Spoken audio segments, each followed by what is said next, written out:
cool, man. Fun, man. Let's forget about that other stage. Let's all just jam. We got a drummer here. Come on.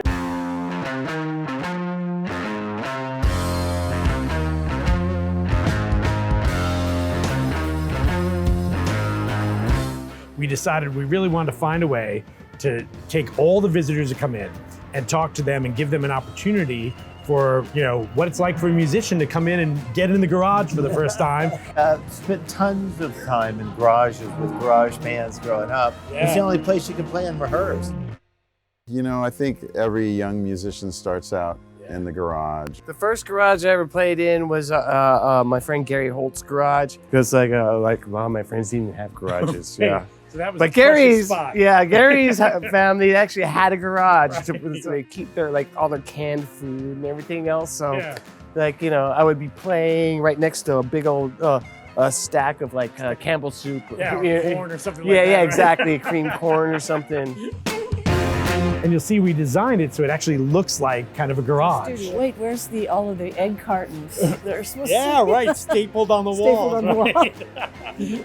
Where it really all happened for me was in the living room of our apartment. I used to use the coffee table as my stage. Yeah. It's funny because I think initially I was trying to imagine myself as sort of a drummer or a singer or a lead guitar player. And then I discovered bass. I realized that everything I was sort of grooving to and where the pulse was coming from was that instrument, was the bass and the drums and the rhythm section. I guess I got to play bass because it's funky and I like that. Where'd you get that first guitar from? I had a handful of cherry bombs, and I'd seen this kind of cracked guitar at the top of this kid's closet.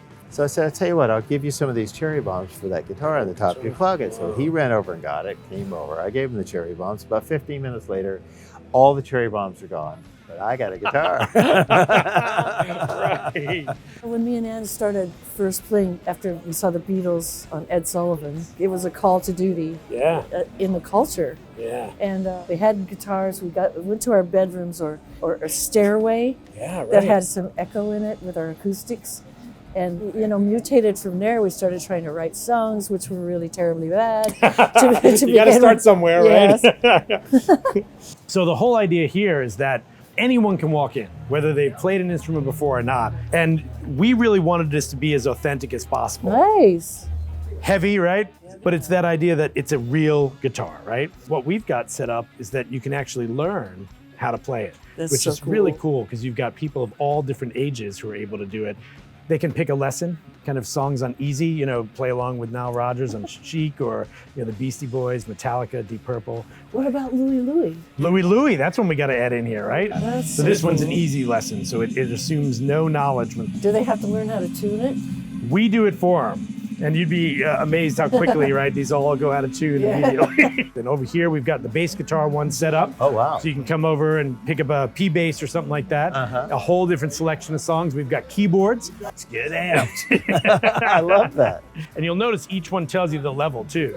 So they say intermediate or easy or difficult. So that if you get someone to come in here who knows how to play it, maybe they want to learn advanced stuff. Exactly, Oh, that's right. That's fantastic. The drum rooms in here are soundproof. The experience is pretty amazing. You see people of all different ages walk in here and families where kids will come up and start playing guitar and the parents will join in and talk with them on it. That's important, It's important to get the young people into physically playing instruments and learning how to play guitar. There's less of that happening than when we grew up. What's so great about how this is expanded in this museum is that it's no longer an arm's length, kind of an institutionalized feel to it. Yeah. It's humanized and people can walk in here and some teacher will show it to them. That's right. So the staff here is our teachers too. Yeah, in Which fact, is we call awesome. them teaching musicians, everyone That's who works so in this good. garage area.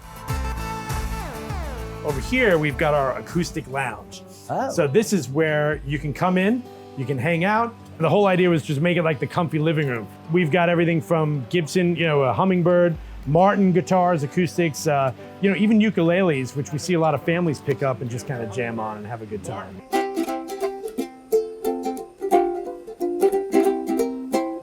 Yeah! That's pretty one.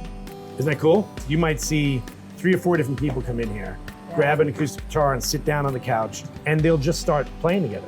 It's pretty amazing how that works. Yeah, music has a tendency to draw people together. Bring right. people together. We actually looked at a lot of classic kind of loft studios and places, again, where musicians just come together.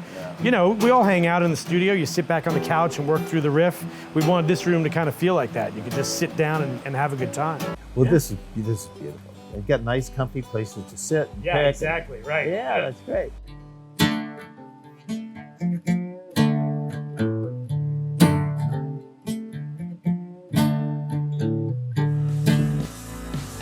This is the room that we call the jam room. And when you've graduated from the lesson to hanging out in the acoustic lounge, you can come on into the jam room. And we made sure this room had all the real stuff in it, right? Right. So this is sort of the chance for musicians who come into the garage and play with our staff who get to hang out and jam. Great. I think this is so good for the culture. There's something missing that's the realness of this. It's not digitized That's right. or run by a computer. That's right. It's run by humans. It's the really hands-on, actual touch of music. Human powered. Human power, Yeah. yeah. So I really applaud you guys for what you're doing because it's important because it's going missing. Yeah. So keep Right. it going. All right, play some.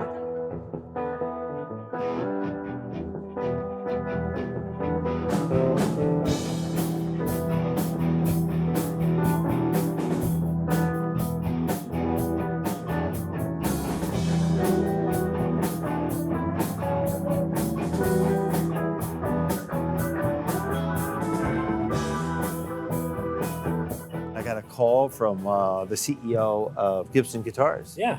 He says, Don, this guy's playing the guitar solo from Hotel California. Just spot on. Yeah. And I said, well, yeah, I've heard a lot of people do that. He says, this kid's 8 years old. So I said, give me the phone. Put him on the phone. I got to talk to him. way. I said, I didn't even start playing until I was 10. I joined the band after I kind of went to college for a bit, Yeah. became Heart, and saw, join the army, see the world kind of. Yeah, thing. right. Enlist, right. You find your tribe. Basically, you find your tribe of people, and then you just see where it leads you. Being in a band for me was like being in an adventure, and the instruments were kind of like driving the adventure along. The quote, "Have guitar, will travel." It's like your instrument is your magic carpet, Absolutely. I remember being so excited and enthusiastic about jamming with people. I would get on my 10-speed bike and I'd have my bass case over here and my amp over here. And I somehow was able to balance everything and get, a mile or two down the road to jam. And there was just that excitement, and it was very pure. That's a powerful thing,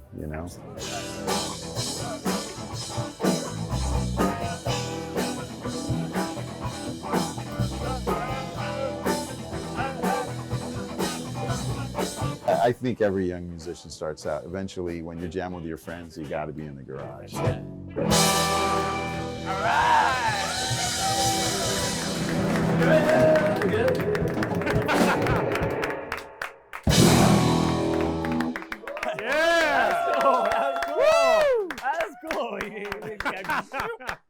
That was fun. Thanks.